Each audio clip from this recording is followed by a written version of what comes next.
Broadcasting from the Mobile Weird News Gathering Unit, this is What a Weird Week. Hi, everybody, it's Weird. This is like crazy being here. Really weird tales. Well, I got a great show for you today with some wonderful weird stuff. Hi, friends. I'm Scott, and we are broadcasting from the Weird News Mobile Gathering Unit this week, bringing you another episode of What a Weird Week. If you're new to the program, we go back, we look at this week's news, we pick out all the weird stuff, and we do a top 10 of the weird news. If you want our show notes, the website is shownotes.page. Shownotes.page. Here we go, Season 5, episode Can't Remember, for Friday, October 18th, 2024. 10. Number 10 this week, Farmer Travis. We just talked about Farmer Travis last week because it was a rebroadcast of last year at this time, and Farmer Travis is back with the biggest pumpkin in the world. Farmer Travis from Minnesota has a pumpkin named Rudy at 2,471 pounds. Rudy, Travis, and the whole pumpkin transportation team, it is an intricate thing to get a very large pumpkin from California, where Farmer Travis is, to Minnesota. I mean, there's a lot of worrying, I'm sure, that pumpkin is going to become untethered and perhaps smash somewhere along the route. So that is nerve-wracking. Now you guys can all relax. The whole team, you can relax. 9. Number 9 is the largest pair of jeans in the world. This is a record set by a Chinese textile company. A pair of jeans you guys were going live off the floor. I don't know. The Mobile Weird News Gathering Unit. It's not an ideal situation. Let's try it again. The Chinese textile company that made the world's largest pair of jeans made jeans 250 feet long. Long-legged jeans, baby. 30 garment makers worked on this. 18 days of professional garment making. And now you got yourself a Guinness World Record with a big old pair of jeans. The photo is quite impressive. We'll link to that in the show notes or click shownotes.page. These jeans are almost 8,000 pounds. It's 8,000 pounds of jeans. They're not going to stay up on their own. You're going to need suspenders or a belt or something if you're going to try to. I mean, isn't that the next step? You do this pair of jeans to get in the Guinness Book of Records. You make the large jeans, but the next step is somebody's got to wear those jeans around town, right? To be continued. All right, we've got more controversy at the World Conquer Championships. Last week we had a repeat broadcast from last year. There was controversy. If you're unfamiliar with conkers and all that, we'll bring you up to speed. That story next. This is What a Weird Week. We do weird news of the week. Thank you for listening. 8. Okay, this is not a repeat. Last week was a repeat, and we mentioned the World Conkers Championships where they raise money. It's like supposed to be a fun thing. It's this game where you have a chestnut, your opponent has a chestnut on a string, and you're trying to smash those chestnuts. The last chestnut standing is the world champion. This is kind of my summation of how the Conkers Championships go. But last year there was some controversy because they have rules about what your chestnut is basically, I think, supposed to be just like a found chestnut or, a chestnut from the wild. No manipulation. You can't bake that chestnut. And certainly you're not supposed to forge a chestnut out of steel and swap it out. When it appears as though you've got serious competition, you swap out your real chestnut for a steel chestnut. That is what is being alleged in the latest controversy with the World Conkers Championship. I don't know. The investigation continues. The fellow involved says, no, the steel chestnut is just like a decoration, a good luck piece, something like that. I'm paraphrasing. And then others are saying, oh, no, you're using that in competition. High scandal.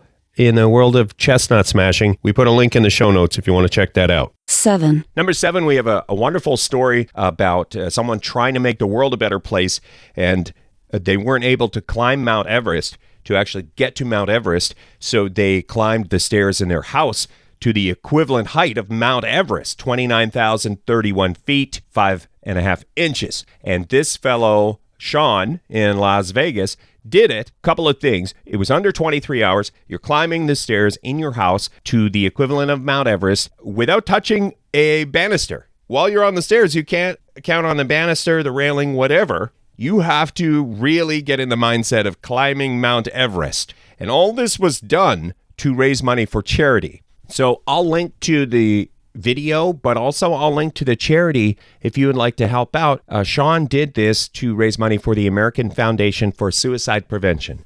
So a happy story, someone trying to make the world a better place on the stairs. 6. Number 6 is about a world record in long food. This is at a festival in Cyprus where they took on setting the world record for the longest kebab in the world. Now, where I live, we would pronounce that kebab. Perhaps where you're at, you would pronounce it kebab. A 246-footer, a very, very long sausage kebab.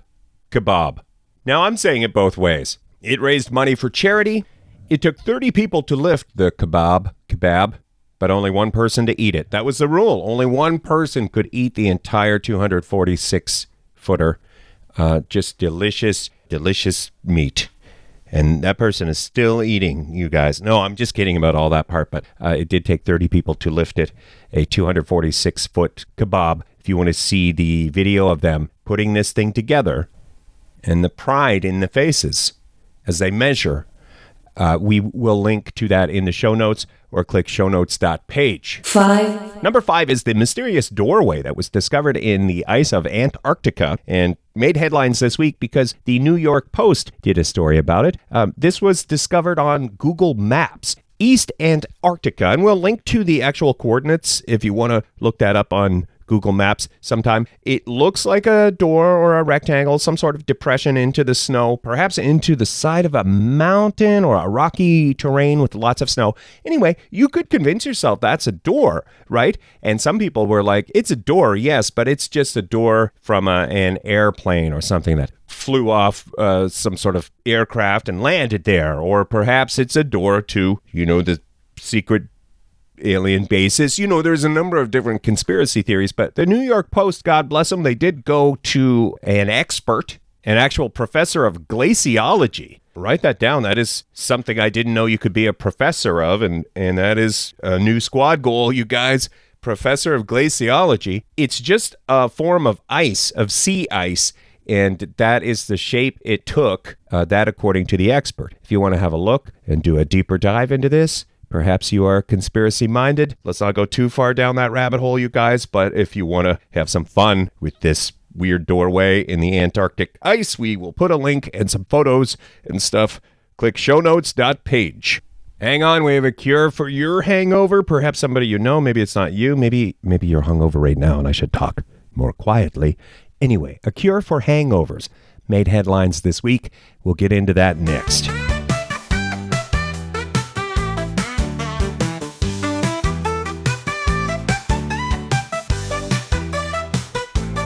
This is the What a Weird Week show, with all the weird stuff from the news this week, counted down in a top 10 format. 4. Number 4 this week from our friends at Study Finds. They do good work. They do deep dives and they get into the science of stuff. And they did a post about the best hangover cure. And brace yourself. It's not, I know there are many arguments and there has been research into the bacon sandwich and a number of different things to cure a hangover. According to this article and the research that they get into at Study Finds, it would appear it's not that great, you guys. For, if you're hungover, it's not wonderful, but perhaps exercise, just good old-fashioned regular exercise. That's the whole story, basically. Exercise may cure your hangover. Who wants what?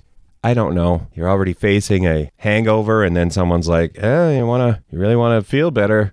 Let's go walk 3 miles and then hit the gym. Let's roll some tires. Let's go. Let's do it. If that person suggests that, remember, they are trying to make you feel better. Oh, I should say, this one here, I mean, if you read these studies a lot, there's the whole causation, correlation business. And right now, this study, it's just a correlation between reduced hangover severity and exercise. So more research is needed. Honorable mention. I wanted to honorable mention the folks at Dr. Pepper for the reason that they are encouraging weird. I saw this in Ad Week, but it's been making headlines around. The marketing department is out there trying to raise awareness for Dr. Pepper. They are encouraging people. I think it is actually a nice effort to encourage people from doom scrolling, going down rabbit holes online and that sort of thing. Instead of that, just get weird. Try more weird. That's the message from Dr. Pepper. So they have some of their own memes they've generated. A spoonful of weird makes the Monday go down, that kind of thing. If it's something that can help people from doom scrolling, and more research is showing the longer you go down those rabbit holes online, the more likely you are to not feel great about yourself. If you can get away from that through weird, I think I'm going to say, Dr. Pepper, thanks for spreading the weird as a weird news show. I want to say thank you. I don't really understand much else about it, you guys. It's just like, try weird. Hey, don't doom scroll. Get weird, baby. All right, do we break here? We're taking a quick musical interlude, and we're right back with more weird.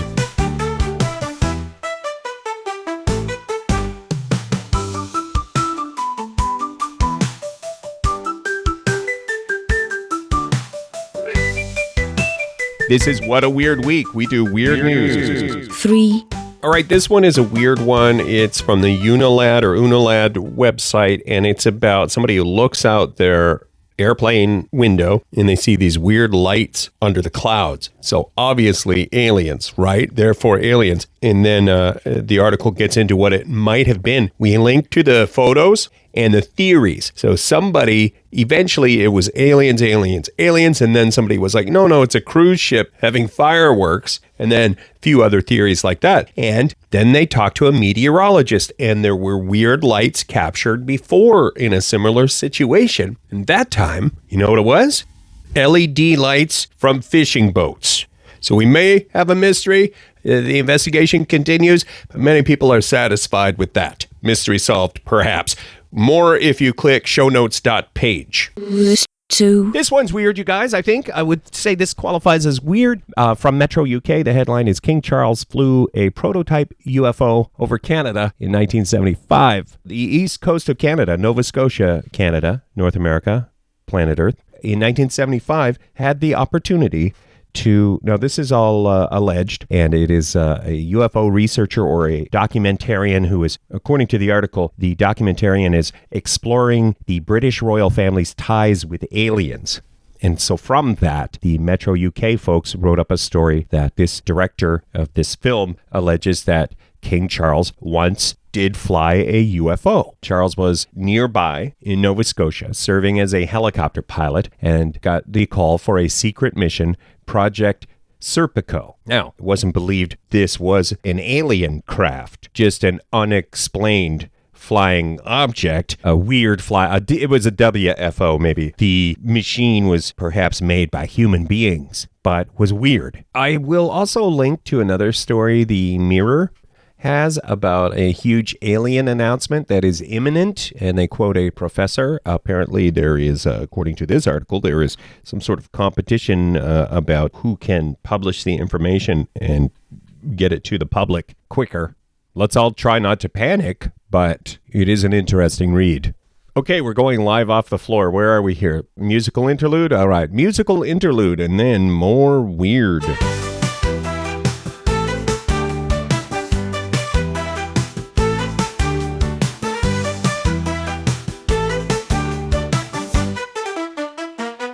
This is What a Weird Week. Weird news for your ears and brains. The weird news goes into your ears and gets into your brain. 1. Okay, this one, not a happy story, but I guess important and weird. It is weird for sure. So that, if we're doing weird news, that one qualifies. The headline is Microplastics Detected in Dolphin Breath. So dolphins, delightful dolphins of the sea. According to the study, it is believed that microplastics are being inhaled by dolphins and can be detected in dolphin breath. So let's try to make the world a better place with less microplastics. I don't want to get too preachy there, but it's now affecting our delightful dolphins. They seem so happy, so stoic, right? Once it gets into dolphin breath, I would say, I'm not a scientist, you guys, but I would say that's a sign that we need to back off on the microplastics. The science indicates that microplastics are not good. Perhaps if we do our part, and the governments of the world as well, and the business sector, if we all do our part and try to reduce microplastics, that's one thing. What if we outfit all of the dolphins with some sort of blowhole mask or blowhole filter of some sort? Now that could be, Elon, hey? That could be something. That could be next, Elon. Anyway, there's a couple of ideas. I'm just riffing now, but well, let's be done there. This has been What a Weird Week. Off the floor, live, the mobile weird news gathering unit this week, not in the studio. Thank you for listening. If you want our show notes, if you want to see the photos, links to everything, if you go to shownotes.page, you can find all our stuff or how to subscribe to the podcast, and also information about Funhouse Radio. We have a button there if you'd like to listen to Funhouse Radio, or just search Funhouse Radio. Every weekend we're part of the programming over there. So we'll catch you next Friday for 10 more weird news items on What a Weird Week.